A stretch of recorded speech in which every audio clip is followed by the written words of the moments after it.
Pastor, partindo desse princípio de crença e fé, nos momentos atual, que a igreja tem passado por uma polarização, o senhor acha que a igreja, ao invés de atrair, ela tem se distraído com o governo terreno, ao invés dela olhar para o governo eterno, que é estável, ela está se distraindo com o governo terreno, que é instável, e isso tem gerado uma ruptura em muitas igrejas.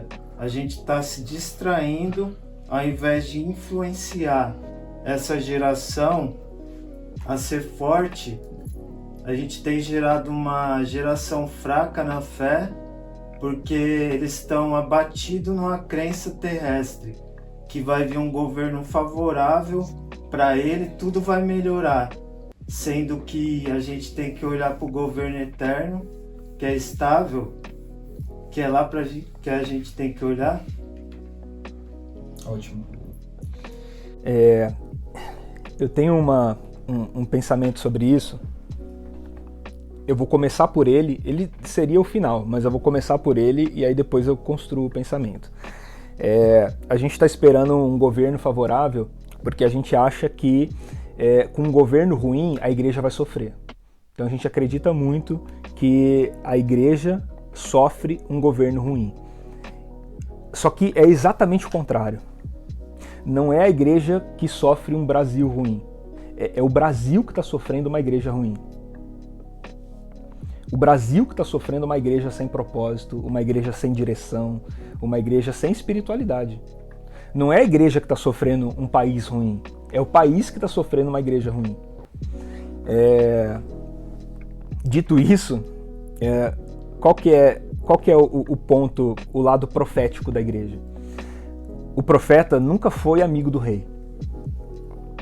O profeta, a sua obrigação ministerial, o seu ministério profético, era exatamente fazer com que o rei caminhasse em justiça e destreza diante de Deus, governando para o bem do povo, levando o povo ao conhecimento de Deus e à estabilidade e à alegria, à paz, à prosperidade do país. E quando o rei se desviava desse caminho, lá estava o profeta com o seu dedinho apontado para o rei e dizendo: olha, assim diz o Senhor.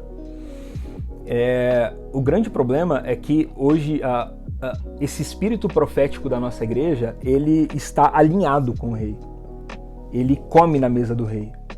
E os profetas que comiam na mesa do rei, se você for folhear um pouquinho a Bíblia, você vai ver que eram os profetas de Baal, que se assentavam à mesa de Jezabel e comiam com a Jezabel e, portanto, elogiavam o reinado. São profetas corrompidos.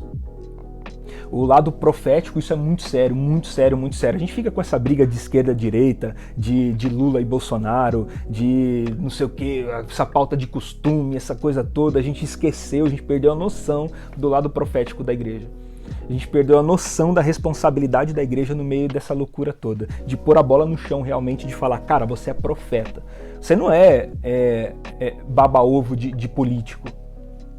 Você não é baba-ovo de político, meu presidente, eu tenho um presidente cristão, eu tenho um presidente crente. Eu vou dizer uma coisa para você com muito temor de Deus, de verdade. Deus me livre de um presidente crente. Deus me livre, Deus me livre. De um cara que vai fazer com que o evangelho seja depositado goela abaixo nas pessoas. O evangelho não é para ser depositado goela abaixo, não é um presidente crente que vai fazer o país ser evangelizado. Porque o evangelho não é forçado, o evangelho não é lei, o evangelho não é constituição, o evangelho é a experiência de quem transcendeu a realidade desse mundo. Então não adianta a gente estar desesperado tentando criar leis que nos favoreçam, leis que nos deem liberdade. Cara, a igreja mais cresceu no período em que ela não tinha liberdade nenhuma para absolutamente nada. O período em que a igreja mais cresceu foi o período em que ela era perseguida e lançada na cova dos leões, literalmente. Esse foi o período em que ela mais se desenvolveu. E o período em que ela perdeu totalmente o seu propósito foi o período em que a igreja se aliançou com o Estado. A gente chama isso na história de Idade das Trevas. O período em que a igreja e o Estado se uniram, a gente chama na história de Idade das Trevas, e a gente está tentando fazer exatamente a mesma coisa agora. Então nós perdemos essa sensação de espírito profético, de olhar, entender o que está errado, bater no gabinete lá do vereador da sua cidade, do deputado, do prefeito, do governador, do presidente e falar: o meu povo não está sendo conduzido em justiça. O que está acontecendo?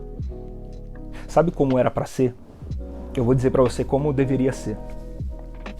Tá lá o vereador e o assessor dele na sala. O assessor olha pela janela e ele vê um crente vindo na direção do gabinete. Ele devia entrar em pânico. Era assim que era para acontecer. Ele devia entrar em pânico. Fala: vereador, seu vereador, por favor, o fulano tá vindo aqui. Ele tá vindo aqui, ele tá vindo na direção do nosso gabinete agora. O que a gente faz? Porque se ele tá vindo aqui, é porque tem alguma coisa errada. A gente tá falhando em alguma coisa, tá faltando justiça, tá faltando equidade. Porque quando esse cara vem aqui, é só para isso que ele vem. Ele vem quando a coisa está errada, ele vem cobrar justiça e equidade da gente. Era para ter esse desespero nos homens públicos. O desespero é outro. O assessor tá lá junto com o vereador e aí ele fala assim: ó, vereador, já tá vindo de novo lá o crente fulano de tal. Deve tá vindo para pedir alguma coisa. Ou ele quer verba para fazer festa para as crianças, ou ele quer um aluguel de ônibus, ou ele quer um terreno para a igreja, ou ele quer não sei o quê. Já tá vindo de novo esse crente encher o saco aqui. Porque a gente perdeu esse espírito profético. Nós deixamos de ser os caras que vão lá para cobrar justiça e equidade para ser os caras que vão lá pedir favor. E aí quem pede favor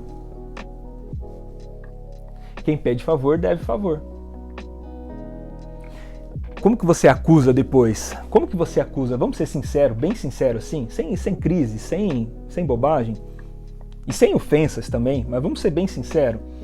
A igreja se aliou a um candidato à presidência da República. O Bolsonaro é um candidato da igreja, majoritariamente da igreja evangélica brasileira. Não de todos, eu sei que não é de todos, mas majoritariamente é o candidato da igreja evangélica brasileira. Todos, ele subiu em púlpito à torta direita. Todo lugar que a gente via, foi um período que eu tive amigos que falaram: cara, eu não consigo nem ir para a igreja mais de domingo, porque no domingo não se fala mais de Jesus, só se fala de Bolsonaro. Pregações, postagens. Poxa, a maior parte dos representantes evangélicos brasileiros, você entrava no Instagram do cara no período eleitoral, cara, se você achasse alguma coisa de Jesus ali, era raridade. Só se falava de Bolsonaro.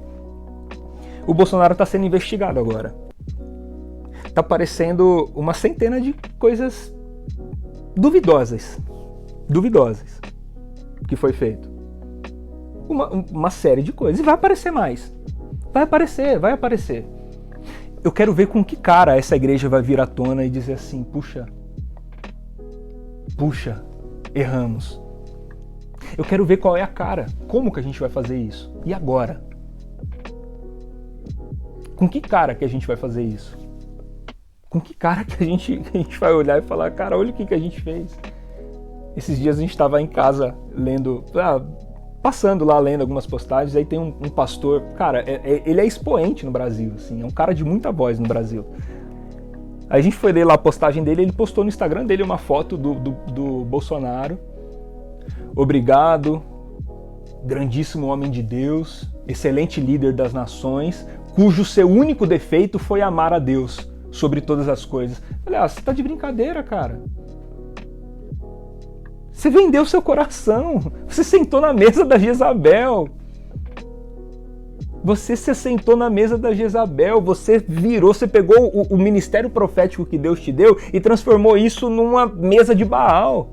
Como assim? O seu único defeito... Eu não consigo dizer isso nem do rei Davi. Eu não consigo dizer que o único defeito do rei Davi foi amar a Deus sobre todas as coisas. Sabe quando você vai fazer uma entrevista e a entrevistadora fala assim: fala o teu ponto fraco. Aí você diz assim: eu sou organizado demais, eu sou metódico, eu sou perfeccionista, esse é o meu ponto fraco. Como que você vai dizer que o único erro do cara foi que ele amou a Deus sobre todas as coisas e por isso que está acontecendo tudo que aconteceu? Eu não consigo dizer isso do rei Davi. Se eu for olhar a biografia do rei Davi, eu vou encontrar vários erros nele. Isso é hipocrisia de um povo idólatra que se curvou diante da figura de um cara. E aí, com todo respeito, quem gosta, você pode ter a preferência política que você quiser, esse não é o problema. O problema é a idolatria. O problema é você colocar isso num lugar que isso não deveria estar. O problema é que, por um grande período de tempo, a igreja evangélica brasileira deixou de pregar o evangelho e de falar em nome de Jesus para falar em nome de político. A igreja, o corpo de Cristo, virou cabo eleitoral. Um dia a gente vai se envergonhar disso.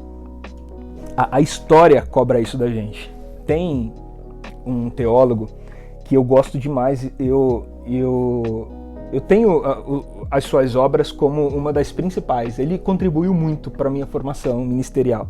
É o Dietrich Bonhoeffer, ele é um teólogo alemão e um dos livros que ele escreveu está no top 5 dos melhores livros da minha vida e que eu tenho o costume de ler todos os anos. É o livro Discipulado, do Dietrich Bonhoeffer. O Bonhoeffer, ele foi um pastor cristão, teólogo, teórico do evangelho excelente, no período do nazismo. E na sua biografia, ele vai dizer que o que mais doeu o seu coração, de tudo que ele enfrentou, de todas as coisas que ele viveu, o que mais doeu o seu coração foi que a igreja de Jesus, a igreja alemã, ela foi pró-nazismo. Ela incentivou o nazismo, e o nazismo só foi possível acontecer na Alemanha por conta da igreja evangélica. Inclusive, todas as vezes que você for ler um livro de um teólogo alemão, ele começa o seu livro pedindo perdão em nome da igreja alemã por ter apoiado o nazismo. Eles viabilizaram a figura do Hitler. Porque todo líder populista, principalmente em países cristãos, eles só conseguem ter ênfase se eles receberem o apoio da igreja. E tudo que o Hitler fez, infelizmente, ele fez com o apoio da igreja evangélica alemã. Tudo. Câmara de gás, morte a pessoas negras e pessoas gays, tudo foi com a chancela da igreja. E hoje a igreja se arrepende muito, a igreja alemã se arrepende muito de ter feito isso e eles se desculpam, se perdoam todos os momentos, em todas as oportunidades que tem. E eu acredito muito que a gente ainda vai fazer isso nos próximos anos. Quando essa consciência for sendo revelada, quando a gente perceber o que a gente fez, o que a gente transformou a igreja, o que a gente fez com a igreja nesse tempo, a gente vai começar a se desculpar também. Aqueles que de todo o coração se arrependerem, a gente vai ter que pedir perdão. Porque o que nós fizemos nos últimos anos foi uma mesa de Baal, de profetas que fizeram um acordo com o rei para comer da mesa do rei e abandonar o seu espírito profético. E isso para mim é muito triste porque, cara, não precisa de muita coisa. Dá um Google. Dá um Google e você vai perceber que os caras mais ativos na rede social como cabo eleitoral de algum candidato são caras que devem milhões de reais em impostos, né, das suas igrejas e que recebem dívidas milionárias do Estado e que, como são expoentes, influenciam dezenas de milhares de pessoas a fazerem os mesmos, mas eles estão ganhando por isso, eles estão comendo da mesa de Jezabel, eles estão corrompidos. Um dia a gente vai ter que se desculpar disso.